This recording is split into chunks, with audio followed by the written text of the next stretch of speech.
Bonjour et bienvenue sur cette vidéo qui va vous expliquer comment utiliser Edmodo. Alors Edmodo, c'est un site un peu particulier qui est destiné aux enseignants, aux élèves et aux parents. Et en fait, on va pouvoir transmettre des devoirs, des notations, des questionnaires, etc. D'un professeur à un élève et vice-versa. Et les parents pourront avoir un œil là-dessus à partir d'un code. Pour cela, on va faire une petite vidéo en 3 parties. Je vais tout d'abord me mettre dans la peau d'un professeur, ensuite dans la peau d'un élève et ensuite dans la peau d'un parent. A noter que je ne suis pas du tout commercial de chez Edmodo, d'accord? Donc je suis un simple utilisateur qui vient de découvrir l'outil et qui le trouve plutôt sympathique. Il y a des applications qui je pense, seront très pratiques. C'est la raison pour laquelle d'ailleurs je fais une vidéo. Elle ne sera pas complète à 100%, sinon la vidéo serait vraiment trop longue, donc je vais me concentrer sur l'essentiel, d'accord? Après je vous inviterai à découvrir par vous-même. Mettons-nous dans la peau d'abord d'un enseignant. Donc je suis un enseignant. On va se créer un compte et il faut d'abord mettre notre adresse email. Alors moi je vais inventer évidemment une adresse email, mais vous concernant, mettez une adresse email qui existe, d'accord? Donc votre adresse email, comme ceci. Ensuite au niveau du mot de passe, attention, le mot de passe que vous allez entrer ici, ce n'est pas le mot de passe de votre adresse email qui existe vraiment, c'est le mot de passe que vous allez devoir mettre quand vous arrivez sur Edmodo, donc retenez-le bien, d'accord?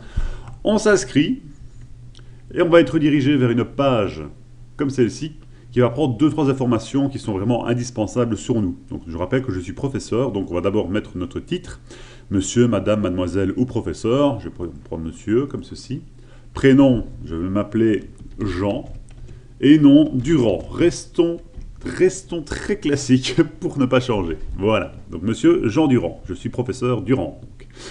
Dites-nous ce que vous enseignez. Alors là, on peut choisir la classe où l'on enseigne. Je sais qu'il y en a plusieurs, mais ici on va faire une classe. Alors une petite chose, donc moi je suis belge, d'accord, donc quand je vois ceci, je pense au système français.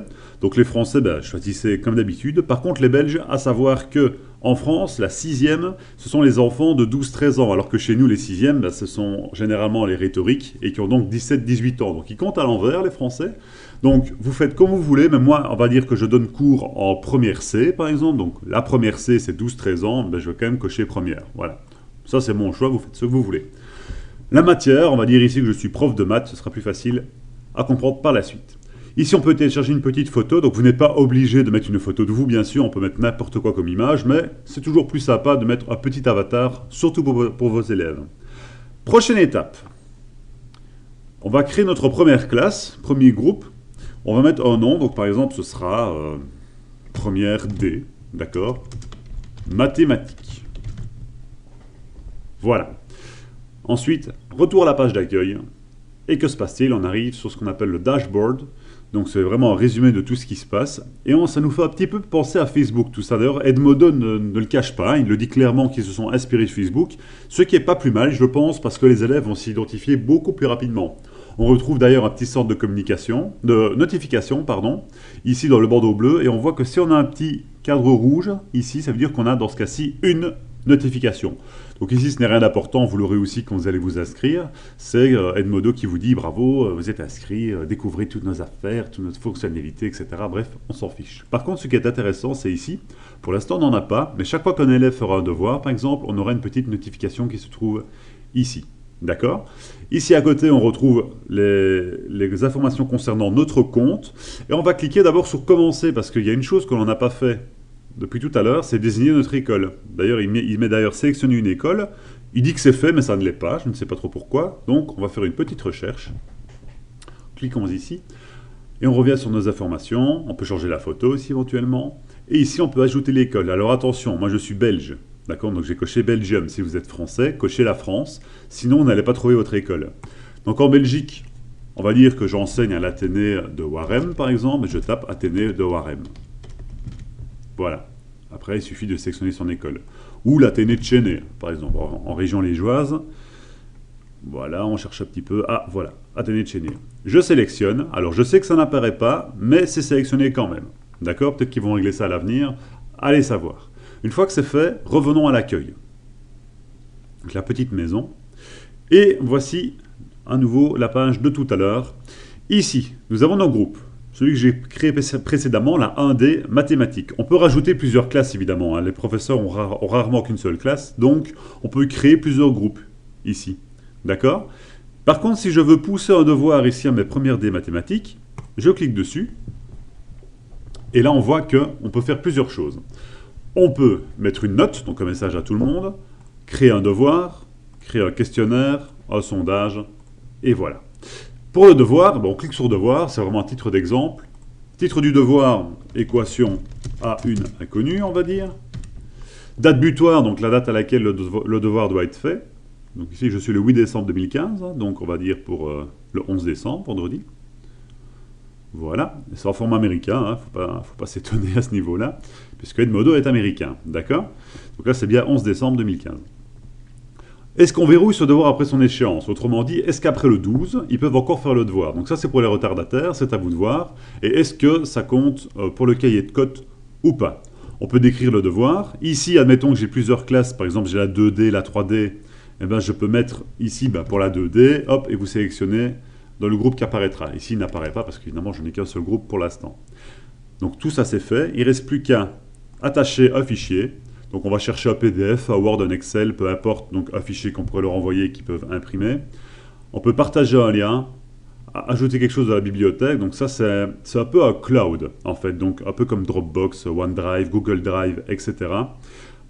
C'est un espace de stockage en ligne où on peut envoyer de chez nous, donc par exemple ici je suis chez moi, je vais envoyer un document Excel ou Word sur Edmodo, voilà, je le sélectionne, je l'envoie, hop, ça apparaît ici, et je peux y avoir accès n'importe où tant que j'ai une connexion Internet. Donc ça peut avoir un côté très pratique, d'accord?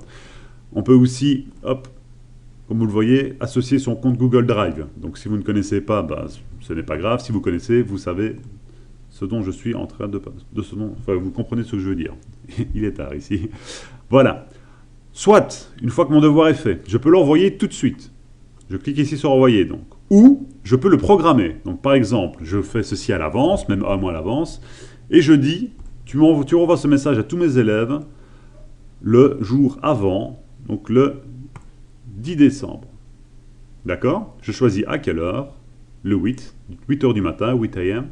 Donc le 10 décembre à 8 h du matin, hop, le message va s'envoyer automatiquement à tous les élèves. Donc il y a moyen de prévoir tout ça à l'avance, ce qui est pas mal de niveau organisationnel. Au niveau des questionnaires, on va en faire un pour tester. Première chose à faire, c'est de donner un titre, d'accord, notre questionnaire de test dans ce cas-ci. Est-ce qu'on fait un questionnaire à choix multiples, un vrai faux, une réponse courte, remplir les blancs, un correspondant, etc. Ça, c'est vraiment vous qui voyez. Moi, je vais faire un vrai faux, voilà, pour l'exemple. Ajouter première question. Question 1, hop, 1 plus 1 égale 2. Est-ce que c'est la bonne réponse? Quelle est la réponse qui est correcte, plutôt? Ici, 1 plus 1 égale 2, donc la bonne réponse, c'est vrai. Comme souvent dans les questionnaires, il y a plusieurs questions, donc ici, on a un petit plus. J'ajoute, hop, voilà, numéro 2. Je mets une deuxième question. 2 plus 2 égale 5. Quelle est la réponse correcte? Eh bien, c'est faux. Je pense que 2 plus 2, ça fait toujours 4. Mais bon, je peux peut-être me tromper. On peut faire ceci pendant très longtemps. On peut mettre autant de questions que l'on veut, je pense. En tout cas, je ne suis jamais arrivé au bout. Et on peut mettre une limite de temps aussi. Donc là, ils ont 1 heure pour faire mes 2 questions. On va peut-être rétrécir à 10 minutes. Voilà.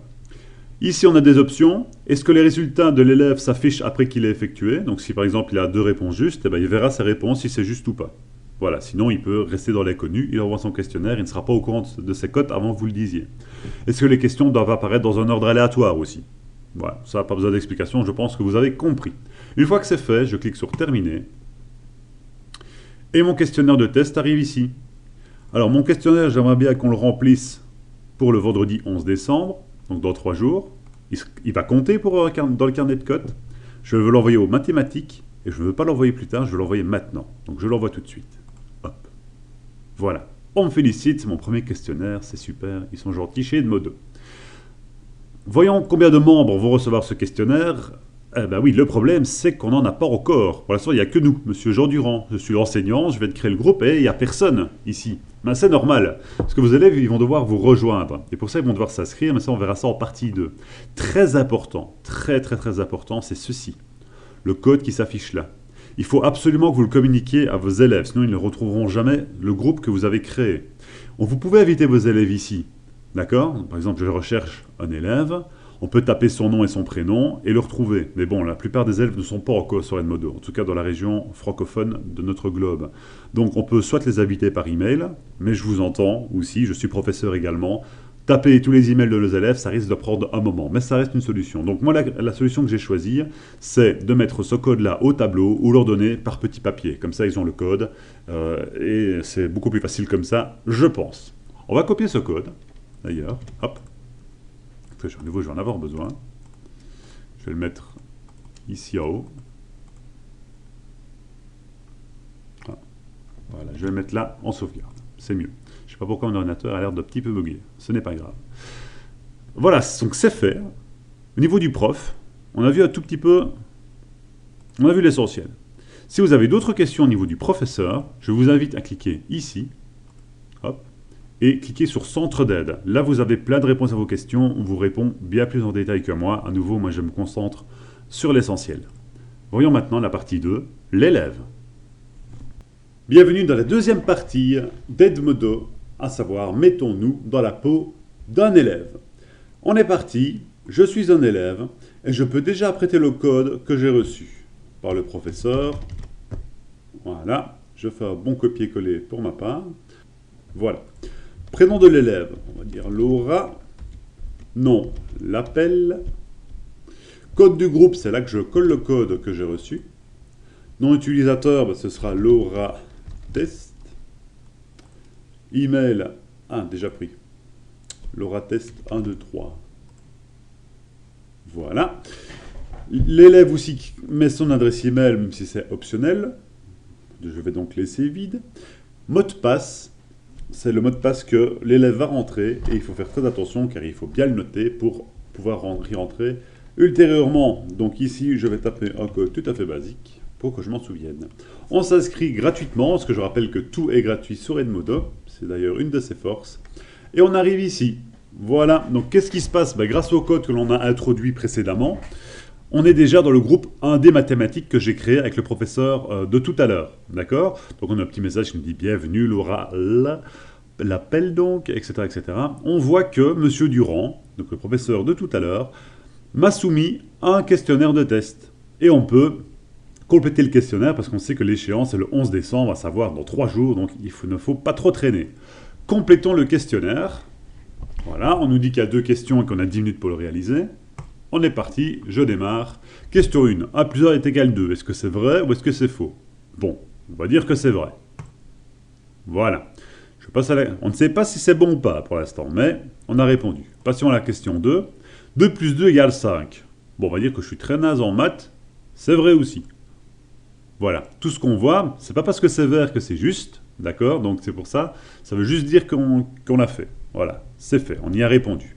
Donc 2 plus 2 n'est pas égal à 5, mais on va dire que c'est vrai quand même. OK? Ici, on voit le temps qui descend, hein, 9 minutes 31. Et une fois que le questionnaire donc, a été rempli, on peut envoyer le questionnaire. D'accord? Donc, envoyons le questionnaire ici à Monsieur Durand.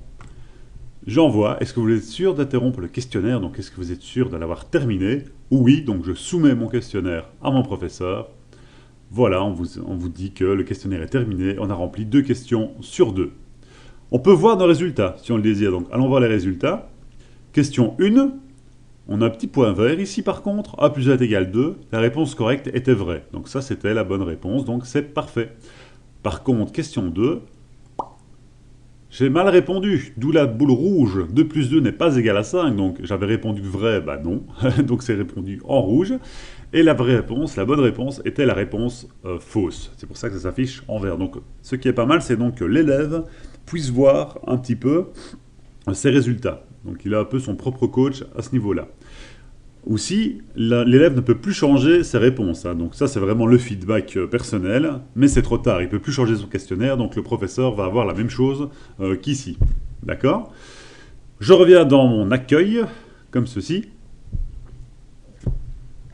Et on voit qu'on peut répondre au questionnaire, par exemple. Donc, par exemple, super questionnaire, Monsieur Durand. Voilà. J'envoie ma petite réponse à Monsieur Durand. Et ce qu'il faut savoir, c'est que... Hop, je vais aller dans mon groupe, ce sera plus clair. D'accord? L'élève peut s'exprimer. Hein, je m'exprime. Et il peut dire à qui il envoie ça. Alors ici, c'est la classe des 1D mathématiques. Le petit truc à savoir, comme je disais, c'est que l'élève ne peut pas parler que uniquement avec un autre élève. C'est comme s'il était dans une salle de classe et qu'il prenait la parole devant tout le monde. C'est la même chose, donc s'il met un message, c'est pour tout le monde. Ok? On peut juste normalement envoyer un message simplement au professeur. Donc, Monsieur Durand, on peut discuter en privé un peu avec lui. Sinon, les messages publics, c'est tout le monde. Ça, il n'y a pas d'équivoque. Les autres peuvent aimer, répondre aux commentaires, partager, etc. etc. Ok? Donc ça, c'est pour la partie élève. On voit désormais qu'on a plusieurs membres dans notre groupe. Il y a l'enseignant et un élève ici. Et évidemment, il y en a d'autres qui vont arriver. Revenons en écran d'accueil. Ici, donc, la petite maison. Qu'est-ce que l'on voit en bas à gauche? On a code parent. Et ce code parent, il porte très bien son nom, car c'est un code que l'élève va devoir donner à ses parents. Donc là, regardez, on va le copier pour plus tard. Je vais le mettre dans mon bloc-notes. Voilà, il est là. Et je vais bien le garder, d'accord? Ça, c'était donc pour la partie de l'élève qui s'inscrit, se connecte, répond au questionnaire, etc., etc. Il a aussi un petit sac à dos. Alors, je ne vais pas te l'expliquer à nouveau, mais dans ce sac à dos, il peut aussi mettre ses fichiers personnels qu'il peut balader avec lui. Et tant qu'il a un accès à Internet, eh bien, il pourra avoir accès à ses dossiers. Quittons désormais la démonstration de l'élève et passons aux parents. Troisième et dernière partie de Edmodo, et on va se mettre maintenant dans la peau d'un parent d'élève. Donc ici on arrive à nouveau sur edmodo.com, on arrive ici, d'accord? Et on va préciser que je suis cette fois-ci un parent, d'accord? On peut s'inscrire, donc le parent il s'appelle Mathieu Van P, d'accord? Et le code parent, c'est le code que l'on trouve dans le compte de l'élève, d'accord? Donc moi je l'avais noté ici, si vous vous souvenez, eh bien, je vais le coller ici, hop, voilà. Relation avec l'élève, je m'appelle Mathieu, donc je présume que je suis son père, sinon c'est un drôle de prénom pour une mère. Adresse électronique, ça c'est l'email, on met n'importe quoi. Non, je plaisante. Donc le parent met sa véritable adresse email, mais moi je mets n'importe quoi. Et son mot de passe à ne pas oublier non plus, d'accord? Parce que c'est le mot de passe qui va servir à rentrer dans son compte sur Edmodo. Donc ça, surtout, bien le noter. Donc à nouveau, mettez bien votre bon mot de passe, chers parents, car moi, je mets n'importe quoi pour l'exemple. Je m'inscris. Voilà. Et qu'est-ce qui se passe? Grâce au code parent que l'on a introduit, on a tout de suite Laura que l'on a créé tout à l'heure. Donc je suis le papa de Laura Lapelle. Si on a d'autres enfants, add student, ici, et on ajoute un nouveau code parent. Parce que l'autre élève, le deuxième enfant aura un deuxième compte qui lui a un deuxième code parent. Et on peut ainsi suivre les évolutions de ses enfants. Donc ici, prenons le cas de Laura. Qu'est-ce qui se passe? On voit que Laura Lapelle a envoyé le 8 décembre, donc la date de cette vidéo, le quiz, le questionnaire que le professeur lui a envoyé. Okay, et qu'est-ce qu'on voit aussi? Le parent sait voir sa cote. Donc là, il y avait une bonne réponse sur deux. C'est ce qu'on voit, il a eu 1 sur 2 au questionnaire. Donc c'est la manière pour laquelle, c'est la manière par laquelle je veux dire que le parent peut voir et peut suivre les résultats de ses enfants. D'accord? Donc on peut recevoir des messages privés de la part des professeurs. Voilà. Donc ça, c'est vraiment ce qui se passe au niveau des parents.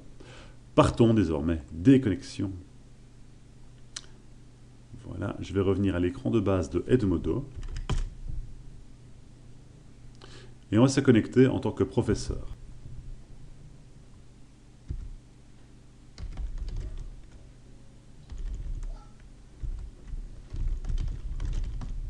Voilà, je rentre mon mot de passe.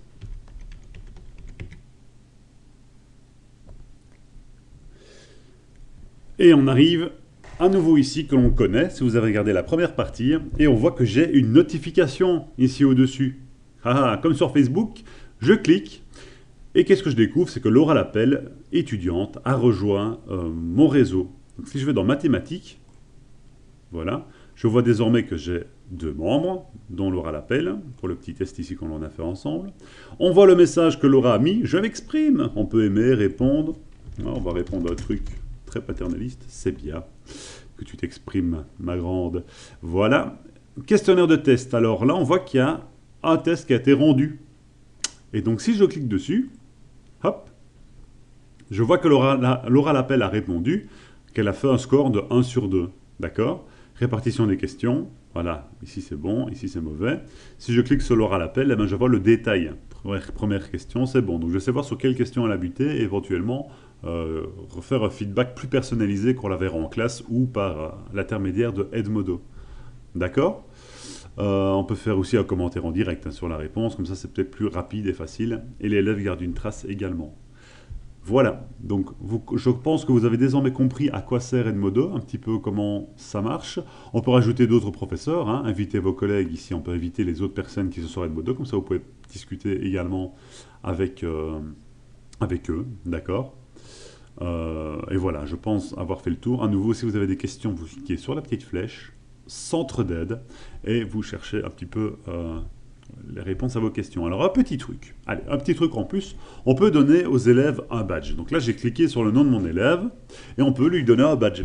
Donc, par exemple ici, je clique sur Add signe récompense, et je vais lui donner le badge de Good Question. Voilà, je lui accorde le badge, hop, et voilà, elle a gagné un badge, le badge Good Questions. Voilà. C'est des badges que l'on peut donner pour encourager les élèves. C'est vraiment carrément pédagogique. C'est fait pour les amuser, peut-être un petit peu les motiver pour répondre à vos questions aussi sur Edmodo. Donc c'est pas plus mal. Ici on a une progression de l'élève à travers le temps. Les activités, c'est son activité au niveau son activité en ligne, donc sur le groupe que vous avez créé. On voit son école aussi, bref, sa photo éventuellement, ça peut aider. Voilà, donc c'est assez complet au final. Voilà, je pense avoir fait une vidéo à nouveau assez concise et j'espère très claire. Je précise à nouveau que je ne fais pas partie de l'équipe Edmodo, je suis simplement un professeur qui veut aider les autres professeurs, donc c'est pour ça que je fais cette vidéo. Donc inutile de me bombarder de messages, d'emails, de questions, parce que voilà, je n'ai malheureusement pas le temps de faire un support technique de Edmodo. Donc je vous invite à chercher par vous-même, ou peut-être poster un commentaire sur les commentaires YouTube et peut-être vous répondre entre vous, bref. Voilà, faites comme vous voulez, mais moi je réponds seulement quand j'ai l'occasion et surtout quand j'ai la réponse. Voilà, bonne chance à tous et bon amusement avec Edmodo. Au revoir.